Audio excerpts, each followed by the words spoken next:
Devontae back in the house. Word up, man. This is now the fourth video I'm doing about this guy, man. I'm please football, please, please let the season start back.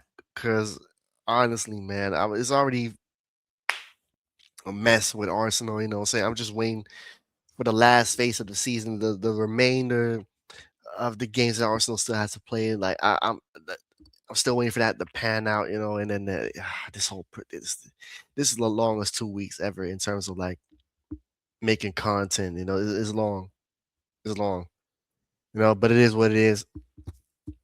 At the end of the day, so J. Cole now is on his fourth interview, or probably one of the worst press runs I've ever seen in my life in terms of like promoting your album. This is definitely like, you know, uh, his album's named The Fall Off. It's more like the fallout with the culture. And that's what he was talking about in this interview. Mostly that's what has been trending and probably caused like the biggest debate on Twitter so far in terms of like what he said about the culture and stuff. You know what I'm saying? So um on this interview, Cole was by the dudes from Lost in Vegas. Shout out Lost in Vegas. So I like that content, you know.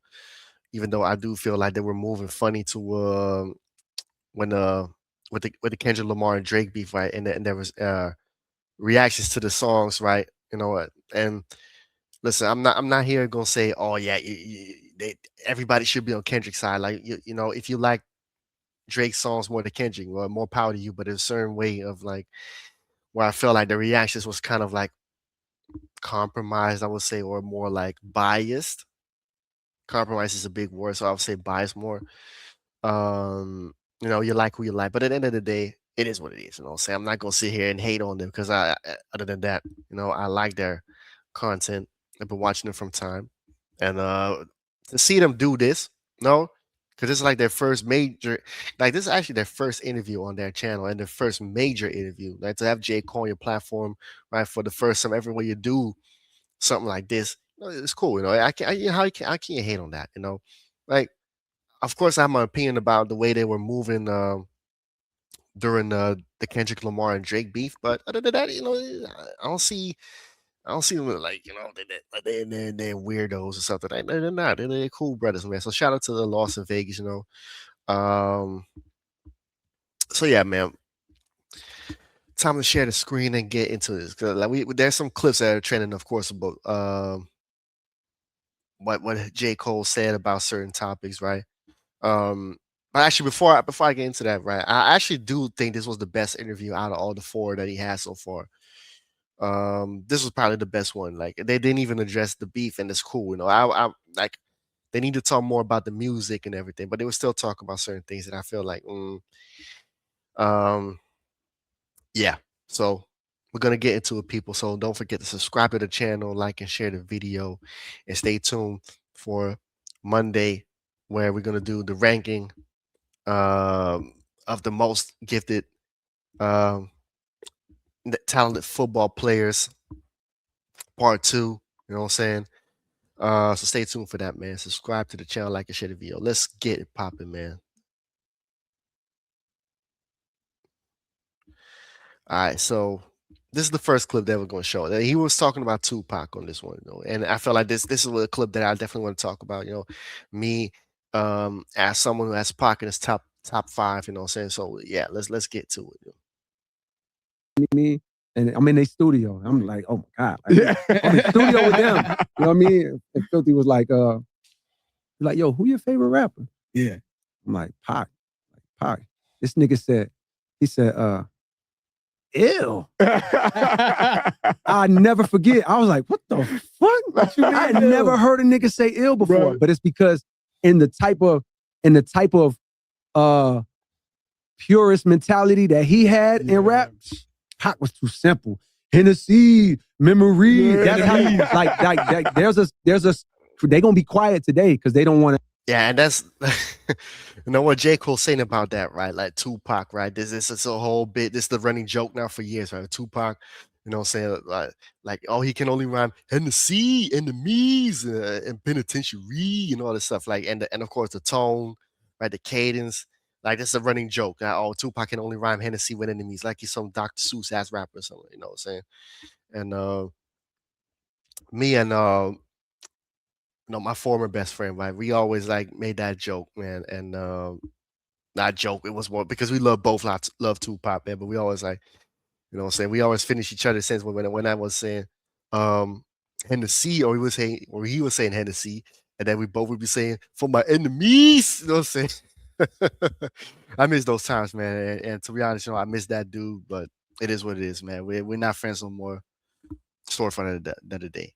But yeah, no, this perception of that Tupac is a basic rapper. It's kind of rubbing me the wrong way, for somebody who's been listening to Tupac for years, and definitely took a deep dive into his discography. Now I'm not just even talking about the albums that he released when he was still alive. I'm also talking about like the unreleased songs, right? Because he has tons of unreleased songs, right? I'm not listening to the posthumous albums. So I really don't give a fuck about those albums, right?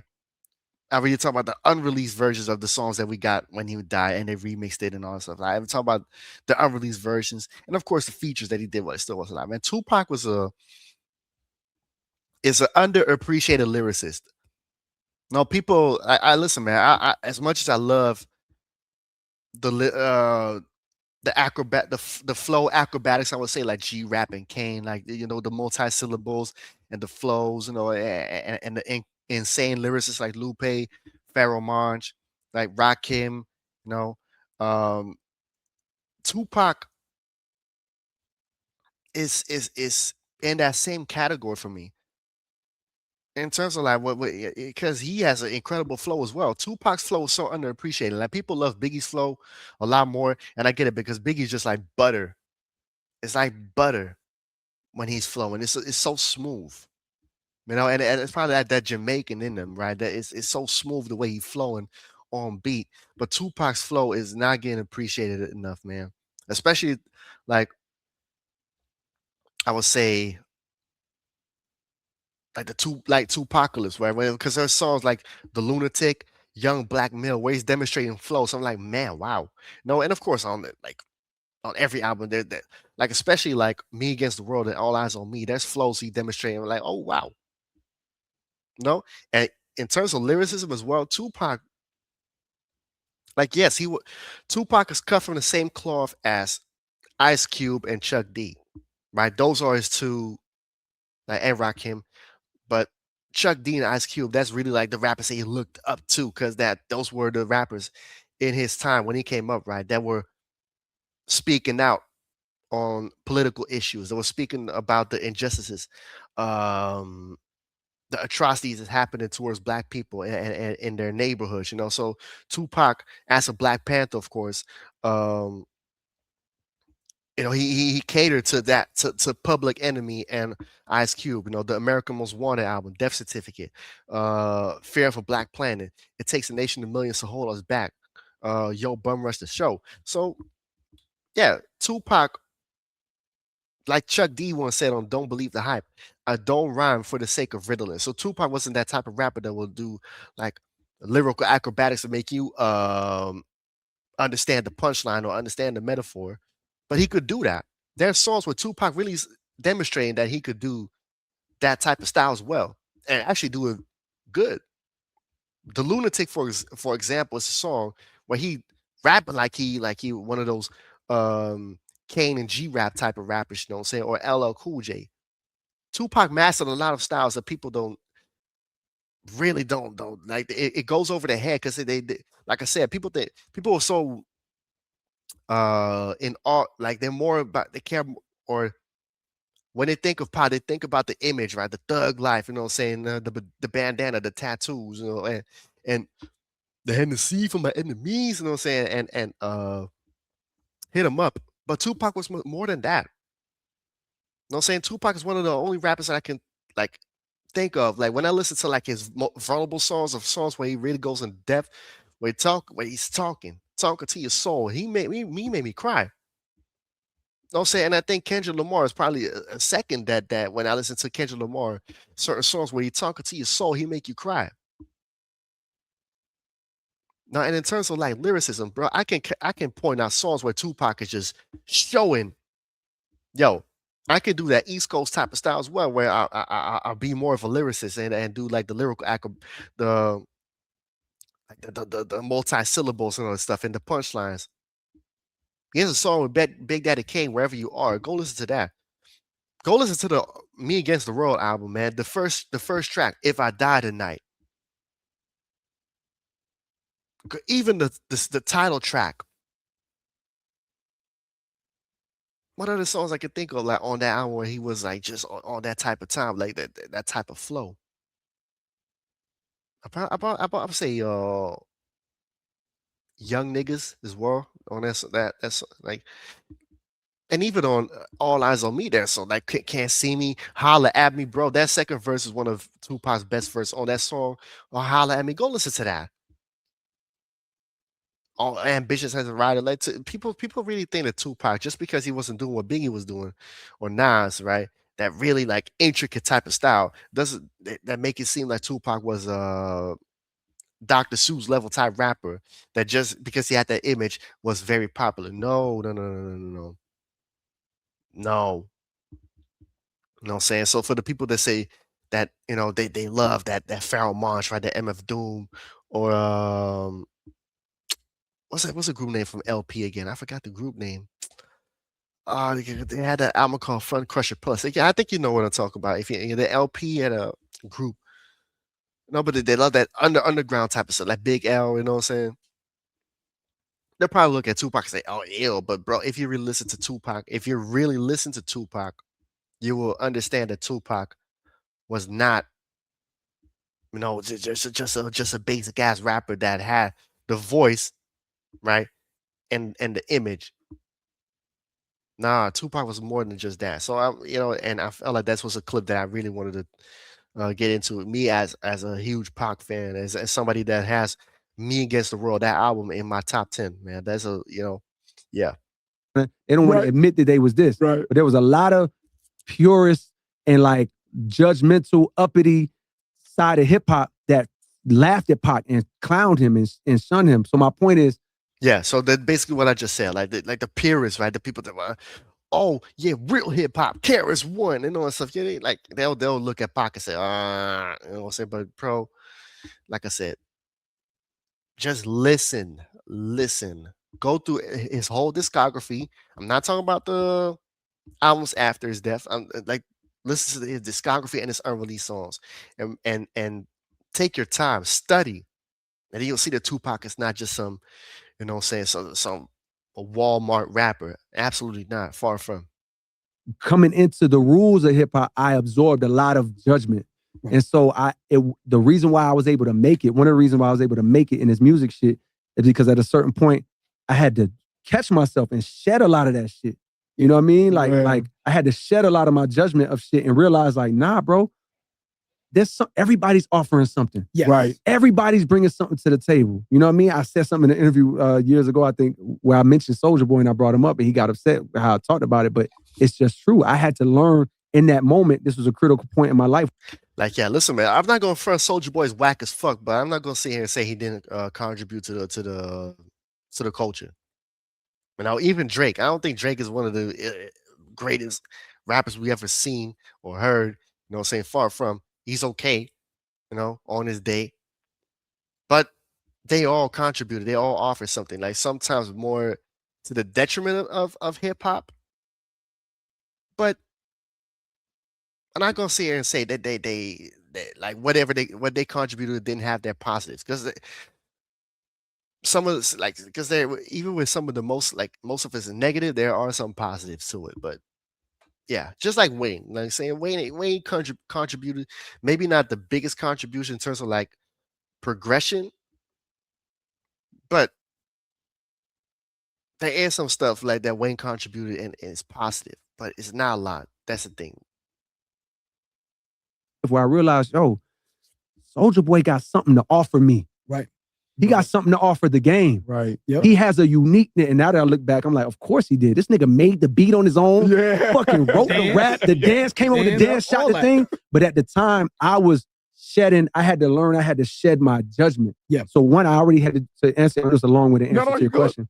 But I already had to do that at one point in my life. And I feel like when I did that, when I shed that judgment, it actually made me a better artist. And it made me more receptive and more able to like digest and it just made me less judgmental and open me up. All right. You know what I'm saying? So yeah, about Pac, like I said, just like if you yourself are one of those people that say, oh yeah, Tupac was only about thug life and all that stuff, like please go listen to the music. Listen to his music. Like I said, please listen to his music. Go grab the lyrics in front of you. Start with the first album. End with Machiavelli, of course, like this last album he made when he was alive. And then also listen to the unreleased songs. Listen to the Thug Life album. Listen to like his features. Bro, Tupac was just, one day he'll definitely get his props due though. But I feel like especially if you're from the East Coast, it's kind of like it's still like a scar when it comes to like Tupac. They don't want to, they struggle to give him his credit, but that day will come though. That day will come. But let's move on, people. It's like because Drake has something to say about the culture. He's talking about Black culture. I think also hip hop culture. And this definitely caused like sparked some outrage. So yeah, let's get to it, peoples. Just think this whole culture thing, it comes from this sort of, I don't want to say subset or niche online sort of presence on hip hop, but I just think that word is such a broad and, it's such a, they've minimalized. It's an empty word now. Yeah, it is. It used to mean something. Now it's just a buzzword that don't mean nothing. And actually what y'all are speaking about is bought and paid by paid campaigns or motherfucking bots or we gonna have to cut some out. Yeah, I'm telling you. Nah, for sure. Or just the algorithm. Yes. Even if it's not paid, it's like, yo, the algorithm is, so it's like the word culture is like, yo, it hurts me to see. But it's like, yo, the second, slang used to mean something. Like, all right, so I think they're speaking from like wait, let's play it back though, because I feel like this really like I really have to dig deep into. Just think this whole culture thing, it comes from this sort of, I don't want to say subset or niche online sort of presence on hip hop, but I just think that word is such a broad and, it's such a, they've minimalized. It's an empty word now. Yeah, it is. It used to mean something. Now it's just a buzzword that don't mean nothing. And actually what y'all are speaking about. Okay, so like Cole saying, because a lot of people talk about, oh yeah, the culture this, the culture that, you know what I'm saying? But and this is Cole saying people use the word so much it's become like an empty buzzword. And I feel like that's kind of like downplaying the culture in some sort of way, if you ask me. Because there are people still trying to gatekeep like Black culture and hip hop, and I get that. And Cole and dudes from Las Vegas as well, like Brian and George, right? They talk about, oh yeah, it's so niche and the internet community. I get that with the internet community, like the stand-em and all this stuff, they don't really help add any value to culture because most of them are stands. Like I said it for like multiple times when I've covered J. Cole interviews. Stand-em is a mental illness. Most of them are not really about the culture. They're more about the artist. They attach themselves to the artist because their life is miserable. Meanwhile, like they're not really like about the music, about the culture. So I get that point though. What it like that it's kind of like an empty buzzword, but that takes away. It's kind of like a dig towards the people that actually do care about hip hop, that do care about Black culture. Because there are people that do their, they put their heart and soul into protecting this culture, the gatekeeping this culture. There are people that really do.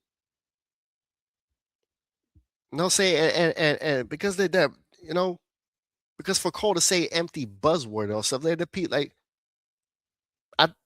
Cole knows there are people out there that cosplay Black culture just to come into this culture and then take the piss out of it when they succeed. Cole should know better than that to say, "Oh, it's just an empty buzzword." I get that people are overusing the word and talking about culture. You know, I understand that point. I understand the part what George was saying about is a niche or whatever, right? The bots and all this stuff. Like I get that, but that takes away from the people. And I'm not even talking about on the internet, that even in real life, they're not really wasting time on YouTube or on Twitter or Instagram, right? Speaking about Black culture and hip hop in particular, I would say, that really love this culture, that identify themselves into this culture.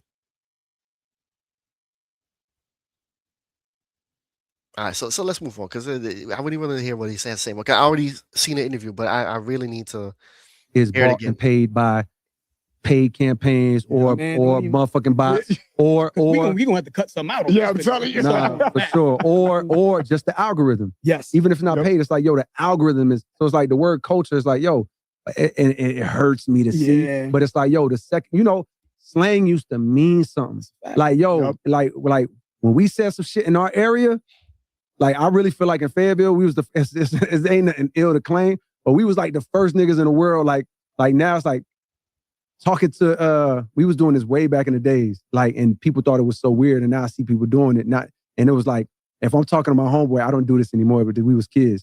Like I'm talking to my homeboy, and I'm like, bitch, you boom, boom, boom. It was bitch. Yeah. That was our thing. Like, bitch, you crazy as hell. Boom, boom, bitch. Now that shit. When I went to college, I had to damn near scrap a few times. And niggas like, whoa. Another thing is like in Fayetteville. All right, but look, it has to do. Like he talking about, slang used to mean something, like, because every region or state, they had their own terms and those. And now everybody using like dead ass, even though dead ass is from New York, or like Cole said, where he from, they will say, oh, bitch, you whatever, this and this and that. Even so I get that part, but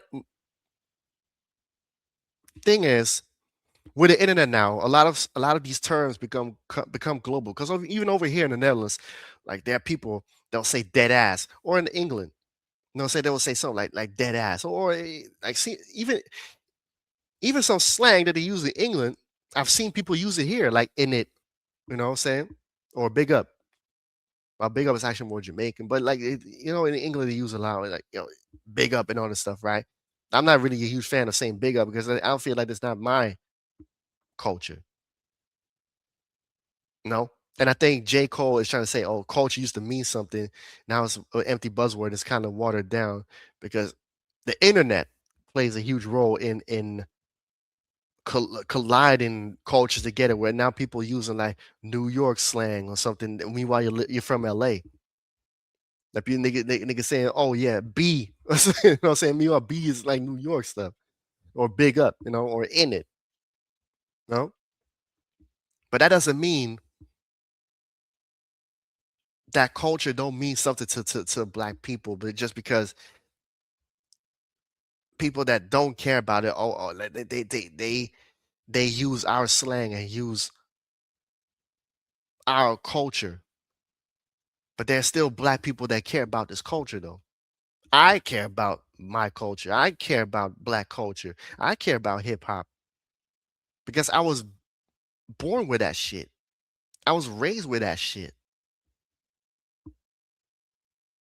You know what I'm saying? So for him to say that, it's kind of, I kind of take offense to that because it's I care so much about it. And sometimes I don't even like, and my wife definitely don't like when white people use certain terms that we came up with or use our culture, right? And then make a mockery out of it. Come into this culture and then say something like, some slick, some racist or discriminatory. I don't know if that's a word, but y'all get the gist. Like it's and then say, oh yeah, but I'm an ally. I'm a friend. No, so yeah, let's move on. Too. New York is a little Exactly. Like, hey, yo, what? Yeah, even in Carolina, in certain cities, niggas Yeah. like, what the fuck you say? I'm like, oh, my fault, bro. We from Fayetteville. Like, we just talk like that, boom, boom. Right. Or like, what's good, Bo? Like, there's certain words that were just ours, right? Right. And there's certain words that was just belonging in New York. And it was, Right. and nowadays, it's certain words that like black women make popular, right? Because it Yep. just started. It's Whatever that tea, is, and it's all this, it's clock it, it's Yeah. motherfucker, whatever it is. But my point is like, because of culture, which is Yeah. really just the internet, Right. now a word don't make it out of black women's lips more than a day or two before it's already and snatched up. Yeah. And next thing you know, True. there's a white girl in Oklahoma, like, oh girl, okay, body tea, okay, Yeah, face yeah. tea. And it's like, Yeah, okay, that's true. That's true what he's saying. That when black women come up with something, right, whatever it is, like, because I think it was also this that he came up with that I seen girls doing all this stuff, right, with their index finger and their thumb, and some of the words that OT and whatever. Yeah, I hear that, but then to say, wait, because he was doing like culture or something like that, right? Like, look, my point is like, because of culture, which is Yeah. really just the internet, Right. now yeah, okay, so he said culture is just the internet. That's like I said. No, yes, like I said, internet is responsible for colliding, for exposing the culture, right? And give white people like when they see like he for example said right about well when the black woman is coming up with something, right? Like the next day, some white girl from wherever the fuck it could be from, uh, Seattle, Washington, or Rotterdam, or Munich. They'll say, "Oh, T, oh, period, oh, girl, bye." You know what I'm saying? Like, yeah, but that's because the internet exposes it. But that doesn't mean that it's not black culture, because it's still culture. It's still black culture. So for him to say, "Oh yeah, the internet," is like, no, it's still it's part of us. It's what we did. We did that. Is our culture still? Just because the internet, just because white people or Asian people, saying whatever, they see that, they see, oh, they think it's cool and they do that, doesn't mean that they all of a sudden culture don't mean nothing. Culture still means something because they're black people. They're still passionate about the culture. Just because other people steal it or exploit it doesn't mean that the culture is not important to us. It still is. I think that's what the premise was of Sinners. I ain't seen a movie really, but I've seen clips and all this stuff. But so that was culture when they were singing and dancing and all this stuff, and they had the white vampire, right, trying to come in and leech, but that was not like the Irish shit was not their culture. Yeah, you have to correct me if I'm wrong though. But like I said, like that doesn't mean it's still our thing. And it doesn't make it an empty buzzword now all of a sudden because you find it now fitting to say, oh yeah, it's an empty buzzword because the culture didn't really hasn't really embraced me for like 2 years. You know what I'm saying? I feel like this is kind of like the response to Kendrick Lamar saying, I'm what the culture's feeling though. In terms of like what he said, like with Drake and all that stuff, all Euphoria. You know what I'm saying? It's no, I get that there are stands out there and everything that there are people that really don't care about the culture at all and exploit it. But that doesn't take away from the people that really do care about the culture and are gatekeeping, that love their culture and love to represent their culture. This is it's kind of like you're giving you're throwing digs out there, like you're throwing jabs to the people that like you're slighting them. I would say you're slighting the people that do care. No, I get his points. I get certain points, but at the end of the day, just because you are like on the internet and you see people, you see all those bots, right? You see all this um nameless those profiles with anime pictures and all that stuff, like make a mockery out of it and all that stuff. Or you see the shit on TikTok doesn't mean that um no the culture that is now all of a sudden it don't mean nothing anymore. It still means something. And if you don't feel like the culture means something just because of that, then that says something else though. And probably we'll get to that maybe. Word don't make it out of black women's lips more than a day or two before it's already and snatched up. And next thing you know, there's a white girl in Oklahoma, like, oh girl, okay, body tea, okay, face tea. And it's like, and she has all right because the culture is just the internet economy. You know what I mean? So it's like, what the fuck is that culture? Yeah, exactly. It's like culture don't even have a chance to like buzz and formulate before it's like can't even marinate. You can't even marinate, bro, before it's just automatically passed around, like because TikTok is like, yo. Okay, but then again, internet economy is not black culture. Since when does the internet, right, signify black culture? Since when is that? Oh, that is black culture right there. Whatever niggas do on TikTok or whatever, that's black culture. Like there's certain terms and all this stuff. It's cultural, but the internet is not the culture.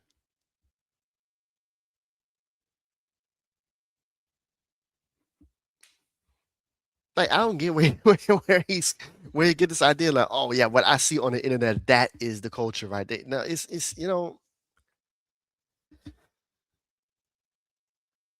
maybe I'm wrong. Maybe y'all have to correct me on this one, but I just feel like this is the internet does not represent culture. It just it exposes, right? It exposes the culture, that it shows, you know, certain things, and and people take bits and pieces from it. But other than like, it's just kind of a hard topic to tackle for me as well, because I get where he's coming from, but at the end of the day, is it's also kind of like nonsense at the same time. No, and also doesn't help that he kind of flip flopping around, and but we already know J. Cole's a fence sitter anyway, so. And everything's a blessing and a curse. You know what I mean? It's like there's good about it, and pros, but I'm telling you, that was a video I was kind of talking on my channel. All right, so let's move on like to the next one, because he also went on about Universal Classic or whatever. So yeah, and I think this also probably adds to the cultural topic, right? So because it's too many voices now. Yeah. It's too much. It's too many voices, and it's too much bias. And there's never going to be agreement again necessarily, unless like it's just too much. And it's like, and it's like politics. It's like it's like politics now, especially when you got the bigger artists. Yeah. Your best bet to. Okay. So it's about so this is about the like a Universal Classic, right? So where the majority agrees that certain album is a classic.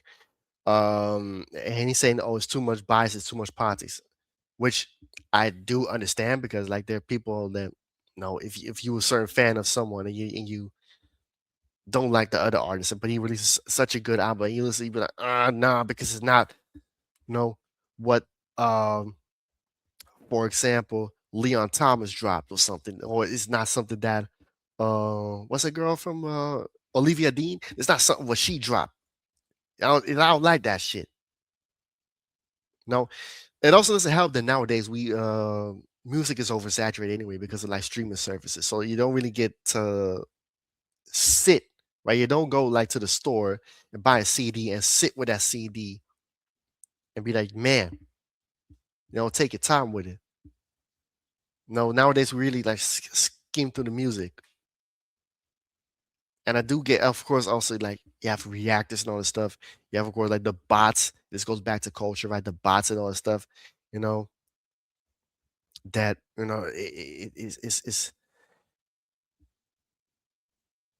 kind of like detrimental to like letting albums marinate. Like a lot of us like don't let albums marinate anymore. And I'm not even just talking about hip hop albums, right? But I feel like Cole's saying this because uh no, I feel that because does Cole have a classic? Like a lot of people say Forest Hill Drive, and I think that's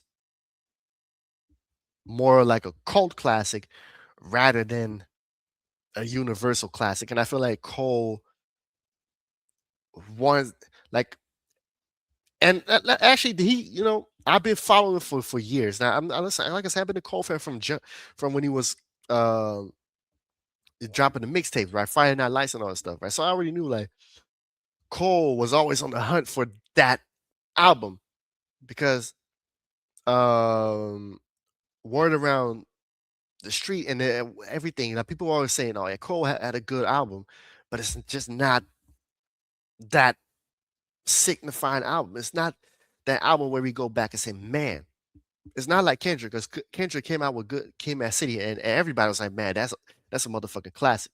I do agree that also a lot of people are quick to label anything a classic before um it stands the test of time. But I like Kendrick has albums where a lot of people will agree that's a classic. Like Good Kid, Messy and To Pimp a Butterfly. And then there's albums that are up for debate. Some people say Damn. I don't think Damn is a classic. It might be, but it's a very good album.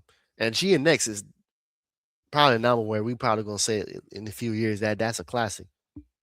And if not, then of course you have your cult classic, you have your personal classics, because there are people that like this. I've certain albums where I believe are classic, but nobody even knows about them. You know what I'm saying? Like if I go through my Spotify right now and I talk about certain albums that um you know people never probably heard of them. So if I look right here, right, and I go to Koyo, if I go to my album, right, my album list on Spotify, right? Let's for example, let's pick um this album right here, Cellar Dwellers, Realms of Reality. Probably nobody heard of that album, or you really have to be from that time period to know about Cellar Dwellers, right? Perfect Match, Good Dwellers, right? Or the Youngsters, the Aftermath, Cruise Pop is the hip hop pop. Like you really have to be from the time period to know about that group or the album, but it's not a classic. That was the Aftermath is not a classic, right? Or even no, Del the Funky Homo Sapien. I wish my brother George was there. Those are people. Those are albums that people won't say are like universal classics, but they're like cult classics or personal classic. Those two albums to me are classic, but not. I know that it's not Illmatic. It's not Infamous. It's not Criminal Minded. You know what I'm saying? It's not. Um. No, it's not. America's Most Wanted. It's not Straight Outta Compton. Landmark albums, right? But it's not that, but it's dope. It's still dope albums, and some people will say it's personal classics.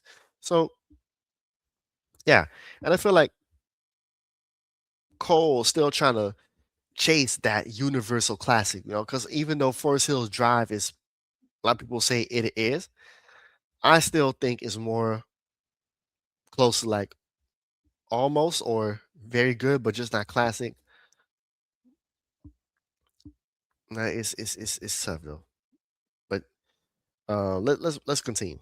Get another quote unquote like hands down universal classic, it's got to be from someone that hasn't developed enough hate yet. You know what I mean? Like you got to have because if you have So he said, to have a universal classic, you have to not be hated enough. Like you just come up with something. It's like, I can't. No, I'm not hearing that. I'm not hearing that because I'm gonna tell you why though. Like Nas, right? Illmatic, and a lot of people will agree that it was written as a universal classic, and Nas had a lot of critiques as well when he came out. No, Biggie's well, like Biggie, Life After Death. You can, I think a lot of people will also agree with me that it's a universal classic, and I don't think that around the time a lot of people were like the majority of the world was all in love with Biggie because like remember that there was around the time Death Row Bad Boy, Tupac got All Eyes on Me, universal classic, and Tupac definitely had a back and forth with the people in terms of like if they love him or hate him for years when he was alive. So I don't know about that.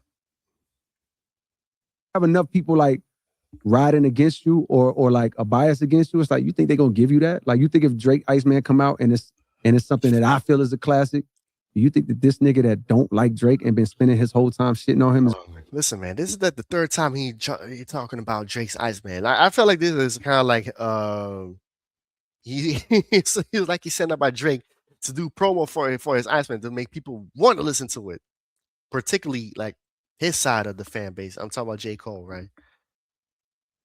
Like, oh, J. Cole is not going well for me. Please promote my album. Not saying he would listen, man. If Iceman was gonna be that great, right? He would have already dropped it.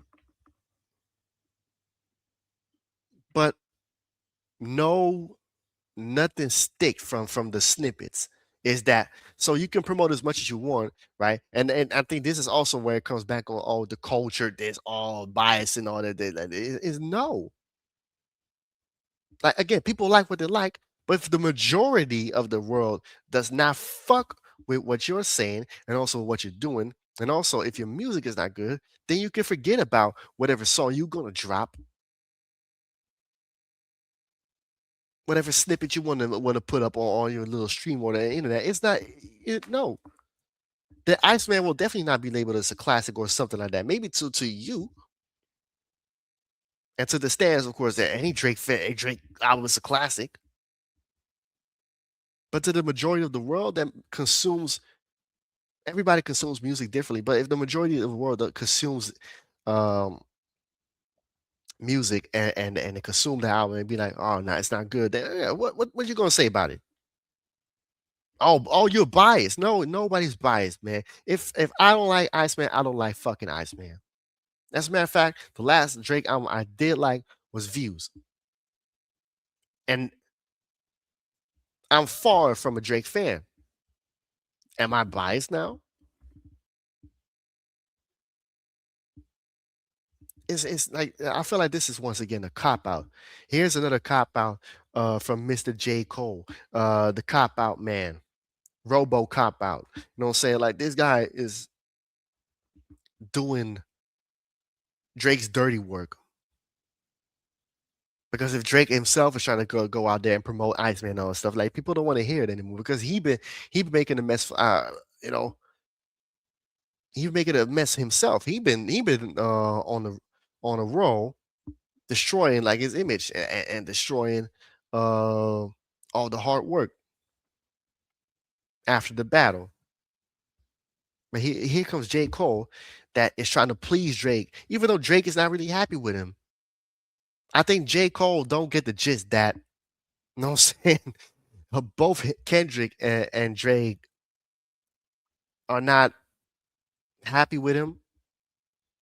And I think he's still like, oh, like, look, but y'all my homies, look, y'all my homies. Like Kendrick, like, shut the fuck up. And Drake is like, bro, you should have rolled with me in the middle of war. And instead, you let me out, you let me hanging high and dry. You know what I'm saying? It's sad to see that Cole still thinks that no, he's trying to be optimistic, that like there's still some friendship. I think he's naive to that part. know what I'm saying? But I mean, and maybe that's why like he's trying to like talk about Iceman so much. Like see Drake, oh yeah, you're my homie, man. Oh, Iceman, wait for the Iceman, this, that, wait for the Iceman, that. You know what I'm saying? How about just shut up? Like, just shut up.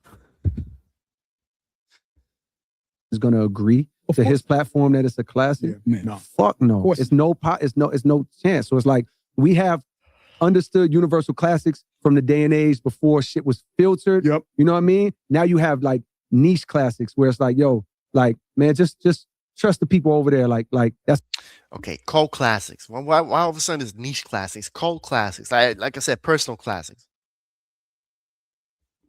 You know what I'm saying? Like all of a sudden it's a new thing. Oh, niche classics.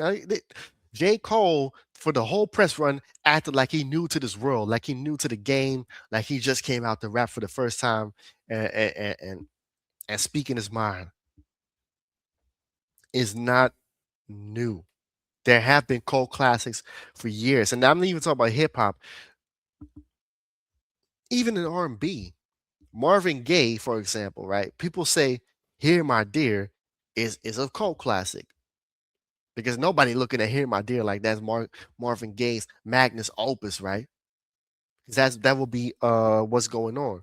Even Stevie Wonder, right? Stevie Wonder, what people will say, yeah, "Songs in the Key of Life" is a classic, or during the whole Wonder Years run, right? From the Music in My Mind album to that album that I just named. But their albums, so people say, okay, between the run, their albums that are not really classic, you know, like the album before Songs in the Key of Life. But to certain Stevie Wonder fans, or even like certain people, it's a personal classic or a cult classic. Because people will say that albums, right? Songs in the Key of Life and Inner Visions. Those are the albums where like the universal classic. Whereas or Talking Book as well. Like let me not forget Talking Book, but Music in My Mind and the album in between Inner Visions and Songs in the Key of Life, that's more like a personal classic or cult classic. And then everything after is also like, Hot in July. Wait, Hotter Than July or something? Or Hot in July? I think it's Hotter Than July with the song. I'm got a Rocket Love and let's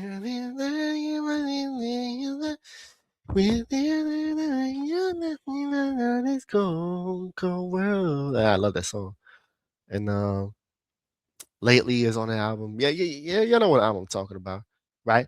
But that's not really like a universal classic. The universal classic that we talking about, of course, like Thriller, Purple Rain, Songs in the Key of Life, Nevermind from Nirvana, um, Rage Against the Machine's first album. What album I can think of? Like Black Album, Beatles, right?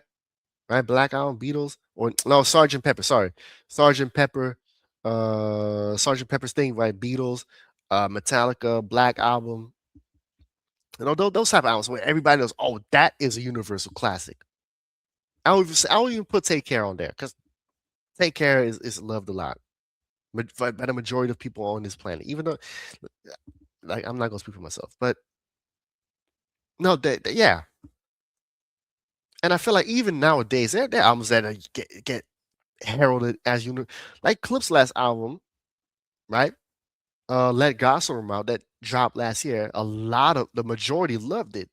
I think we can look back and say that's a classic in a few years because everybody loved it. I think J. Cole is still wanting that album though, that everybody loves. And now he's on a tirade against the culture and against the people that don't really love his albums because he wants that appreciation. Oh, he wants that love. You know what I'm saying? And he's doing it in the form of, oh, I'm humble. I'm humble. Like Logan Paul's theme song in WWE, Logan Paul's Far From Humble. You know what I'm saying? He more like hummus, you know. And here's J. Cole acting like the pseudo nice guy, whatever, you know, and stuff. Like he's like, look, I'm a nice guy. Look, I'm a nice guy. I'm a nice guy. Bro, if you say that so much, people are not gonna believe you're a nice guy at all. And I think that's why a lot of people are starting to starting to like see through J. Cole and starting to tune out. Because J. Cole is making himself look bad, and the nice guy and the humble persona is no, it's starting to crack. It's starting to crack, and also, no,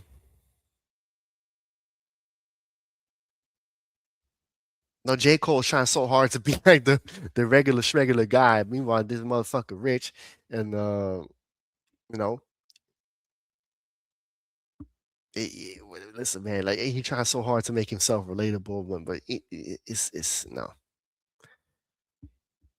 That's why like it's not genuine anymore. And I feel like he still think that he's still the guy that does the come up and the warm up and Friday Night Lights, all still rapping like I'm trying to get my mom out the post office and stuff like you said on Birthday Blizzard. But you're not there anymore, man.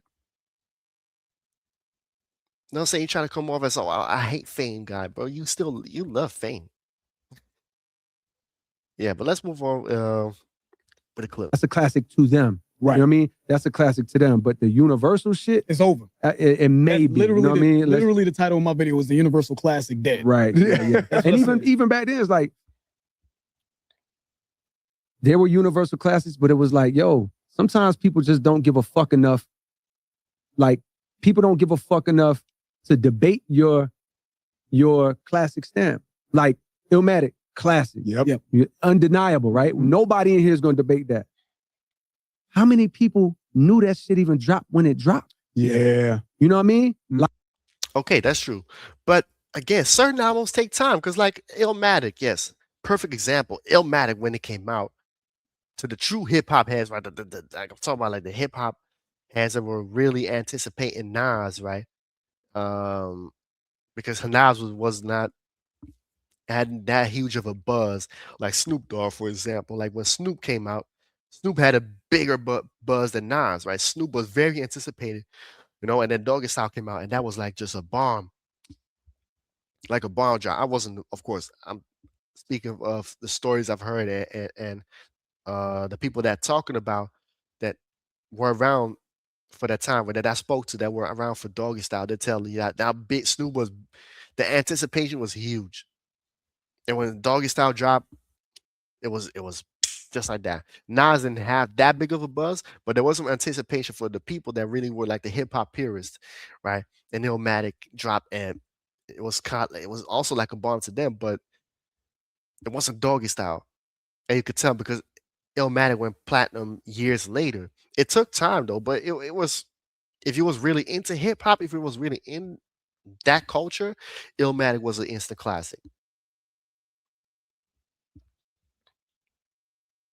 But certain albums take time to become like the universal classic.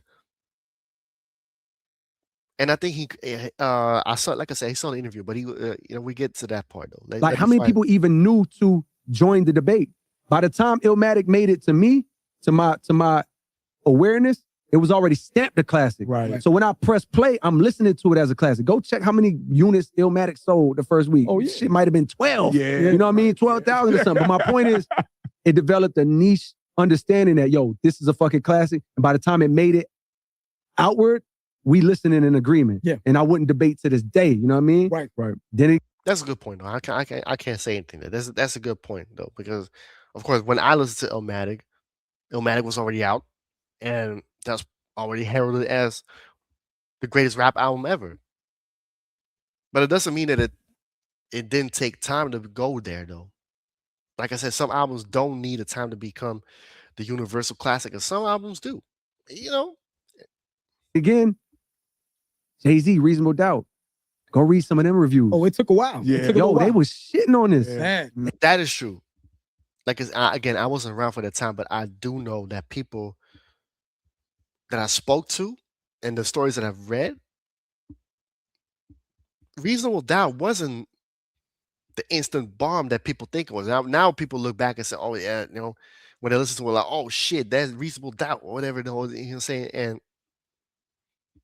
of course, now it's a universal classic, but when it came out in 96, Nas dropped that same day, and it was the album that a lot of more people were out to get rather than Jay-Z. And of course, Jay-Z wasn't a big name like that. Nas was a bigger name, of course. Tupac ran that year. Outkast was gonna release AT Aliens, I think 2 months later, right? Fugees was hot. Redman dropped Muddy Waters. So it was a lot of things going on in 96, right? And Jay-Z was in the mix of so many big names. He was still able to drop a dope album, but not everybody knew about Reasonable Doubt. It took some years for Reasonable Doubt to be the album it is now. I think it wasn't until Hove dropped his third album that people were starting to go back to Reasonable Doubt, though. But it was a slow burner. Illmatic was also kind of like a slow burner, but a lot more appreciated because, like I said, like Reasonable Doubt wasn't like, again. I'm going off of people's stories and everything. Illmatic was already, in terms of like people that really like was waiting for Nas. It was the classic. But to the whole world, like to the whole world, not everybody was listening to Nas like that globally. And Jay-Z was definitely not globally when he came out. So yeah, let's move on. They was shitting on that bad, but the power of the music and the how good the music was outweighed the hate, and it outlasted the hate. You know what I mean? And I feel like that's possible today. That's possible today. Yeah. If the music You is gotta good withstand enough, it though. if the music is good enough, for sure. You gotta if the stand the music rain. is good enough to withstand the hate and outlast the hate, to where the haters just lose they just lose their steam, and the real Reasonable Doubt level starts to win, you got to shout. Don't even look at I wouldn't even look on. If I was an artist, if I was you, I wouldn't even look online for about a week. Or I would know what pockets to. Yeah, listen, certain albums definitely like, and I think that, and of course, it's music been like that for years. There are albums where you listen to and when you first hear it, you be like, hell no. Like The Fall Off is a perfect example, because when I listened to The Fall Off at first, I was like, nah, no. Now I actually listen to it a lot more, and I appreciate it. I'm not gonna say it's a classic though. The Far From. But of course, like certain albums take time. Like you won't like every album from Jump. And there are albums that you like from Jump, but age horribly. Perfect example to me is Magna Carta Holy Grail. When that album dropped, I was like, wow, this is actually a dope album. But then, in a few months, I was like, it's not really that good of an album as I thought it was. And that's just music. I feel like now J. Cole's trying to control narratives and all that stuff and make it seem like, it's bad to not like not like like an album from Jump, or not let the album cook. You know what I'm saying? But you cannot speak for people. Everybody operates different. That's his opinion, by the way. If he feels like that way about anything, but not every album that a rapper drops, has to be like. And I feel like this is again another cop out, another glazing session for Drake, right? Because he knows when Iceman drops, nothing has stuck. So when the album drops, everybody gonna shit on. But now it's be like, oh yeah, y'all hating, y'all biased, whatever it is. How about you just like let the music speak? Like, people haven't been critiquing albums that way. And I don't even speak about Drake. I don't speak about everybody. There are people that critique albums. Of course, you have simpletons that are narrow-minded and say, oh yeah, I don't like the album because of that type of artist. You had those simpletons. That's just, again, the stance. But when I listen to an album, I'm not listening to hate. I'm not listening to hate. I'm listening to see what you're saying, and and if the music is good, of course, if the production is good, No, see, even with Drake, when I when for all my dogs drop, right? I was like, again, not a Drake fan. I still listen to him because I want to see what he's saying. I want to hear what type of beats is on, if the production is good, and that's fine. You know what I'm saying? At the end of the day, I didn't like it. Doesn't mean I'm biased. No. Yes, there are politics involved. Yes, there is bots and all that. But again, he's trying to like downplay all of that. Like the people do that are genuine in their reviews of albums and reviews of music. You know, and this goes back to like his culture thing, and I feel like this is kind of like, you know, J. Cole, like me, is a mixed person, right? And I was thinking about it meanwhile while I was listening to like this, and some of the stuff that he was saying, it's kind of rubbing me the wrong way, because you as a black person, like, you know, J. Cole probably is a person that will that identifies himself as black first, like me. You cannot sit here and say like the culture is now an empty buzzword. So now it's like it's not like you're trying to protect the culture at all. It's like, you know, I don't really give a fuck about I don't know if I would say it that way, but it's more like, okay, you know, I just cannot fuck with it anymore.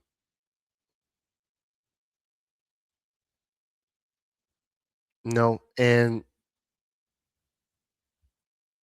at the end of the day, no, correct me if I'm wrong, and this goes back to what I said, um, like when we were talking about that part of the snippet what we just saw. There are black people out there that love their culture so much and hate when they see it getting exploited, and and to say it like it's an empty buzzword, it is, again, I'm gonna keep saying it. You are disrespecting. It's like you're disrespecting the people that culture means a lot to them. I don't know how much it means to J. Cole. I cannot speak for him, but judging off of like the snippet, right? And also, like, I seen the whole interview, right? It's kind of like, dog, like, stand for something. That's my problem with this guy. The whole fucking press run. It's like he don't want to stand for anything. He want to be a people pleaser, and he want to be glazing, and he's like throwing digs to people meanwhile playing the nice guy, right? And to me, it's like the culture didn't. You've been embraced pretty much by the culture. For you now all of a sudden to say, "Oh yeah, the culture now is an empty buzzword."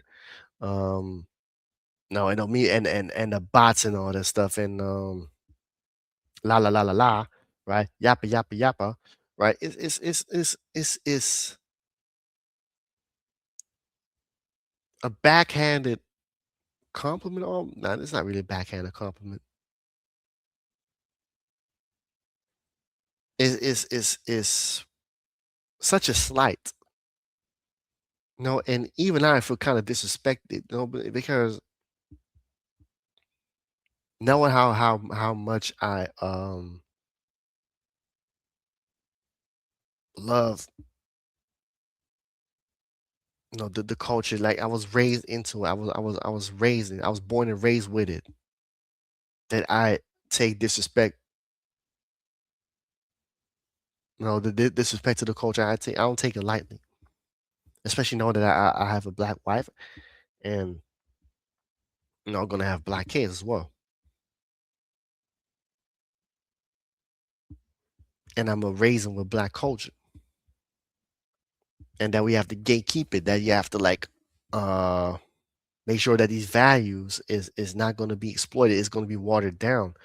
You know, There, of course, there are people that exploit it though, and there are white people. At the end of the day, what they do is their fucking business. It's been going on for years, but at the end of the day, that doesn't mean that all of a sudden what we do, what we say, what we come up with should be it shouldn't be isn't of any value. It doesn't mean nothing anymore now because all the white people oh they saw it and they're copying us now. No, hell no, never, never, ever, ever. What was that face? Oh, sorry, I almost finished. But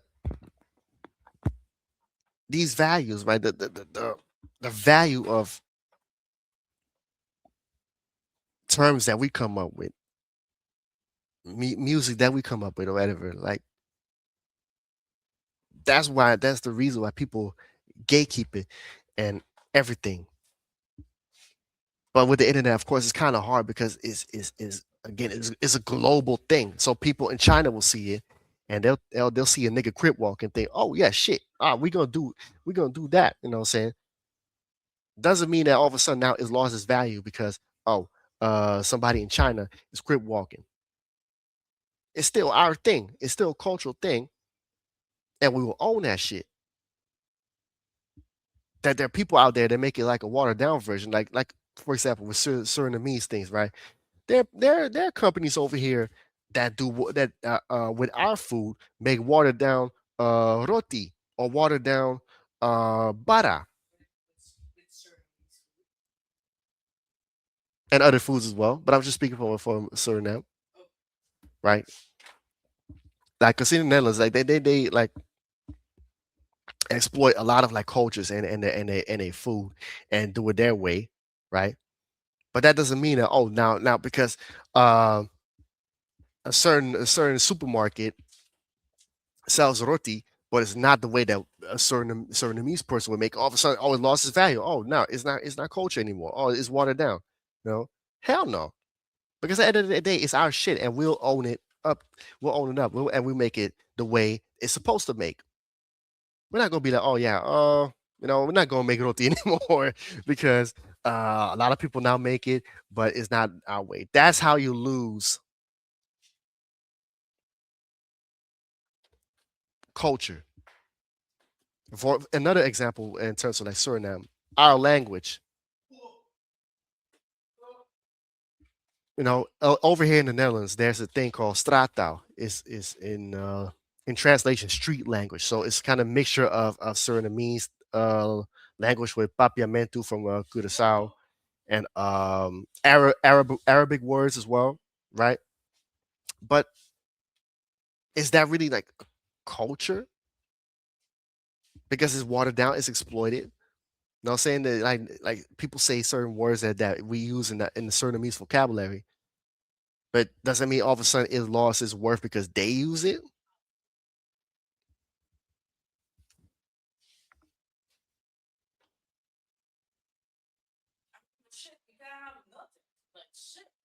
Yes, we do. Yeah,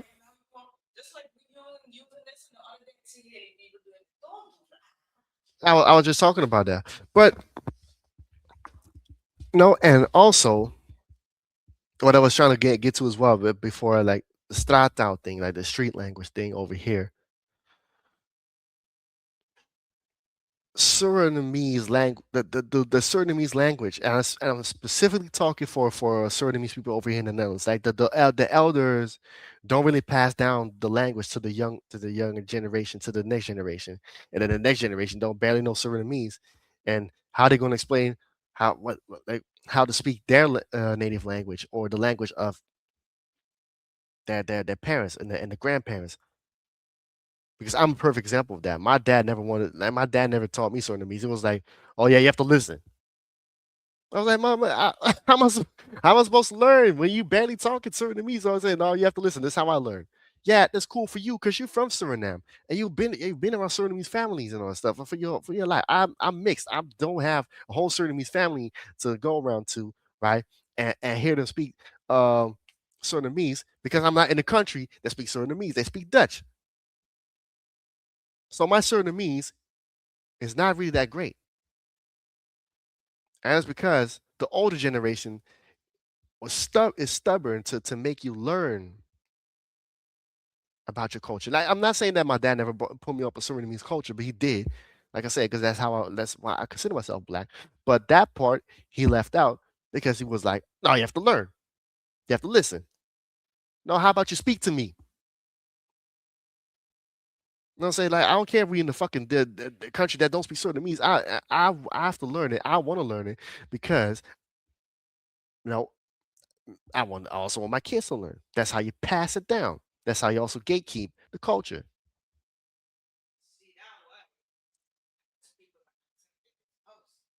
Yeah, yeah, yeah. So that's important. And so for J. Cole to say, "Oh yeah, is watered down and all this stuff," that's where you get. That's how you got to now, where hip hop is in this state where you got all these fucking bozos and people exploiting it coming in, right? Looking for a quick come up and they get the fuck out, make country music, right? That's how you get people like Jack Harlow.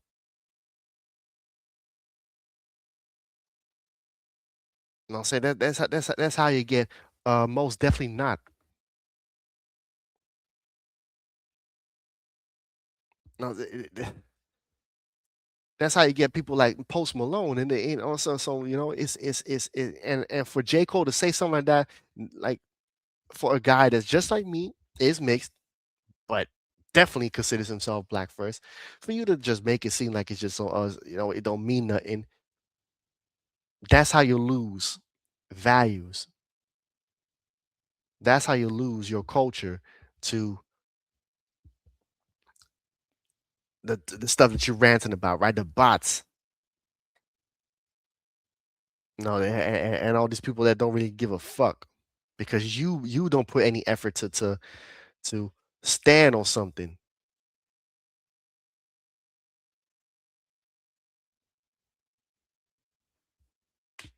No, I rest my case because again, I'm almost going on for an hour again.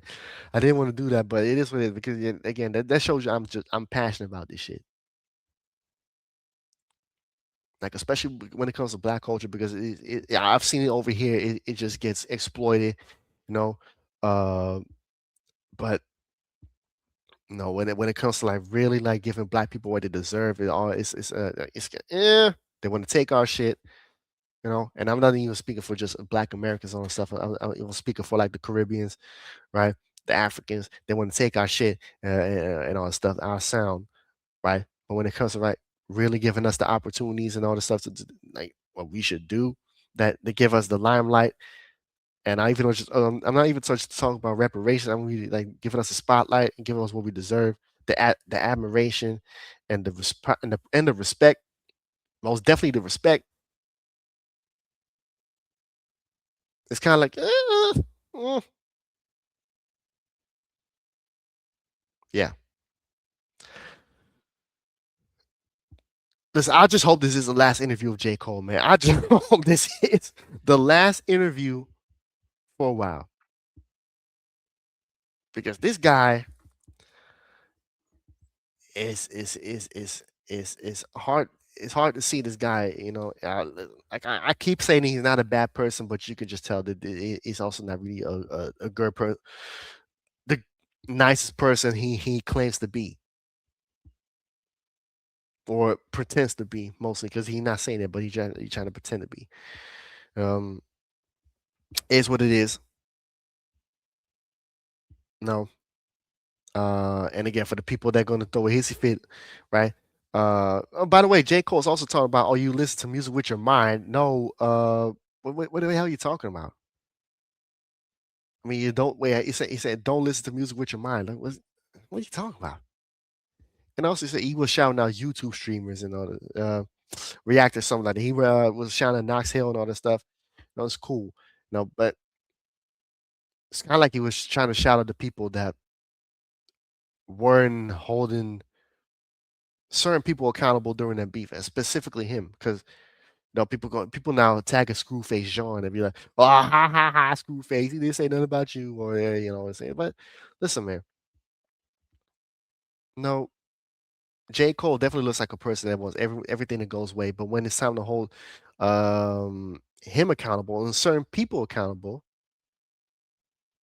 it's kind of like he's trying to gloss over it or mostly like not really go into, not saying the loss of Vegas or biased people, but like again, I go back to that Drake Kendrick thing and the way they were moving, and for him to jump on that podcast, not hating, not saying that they didn't deserve it, but it's kind of like, mm, no.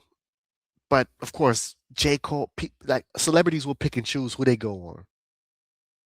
So if people expect J. Cole to jump on, whatever, appear on Screwface's channel, whatever it is, or Sean C, or the Company Man, not gonna happen. Or even Joe Budden, not gonna happen.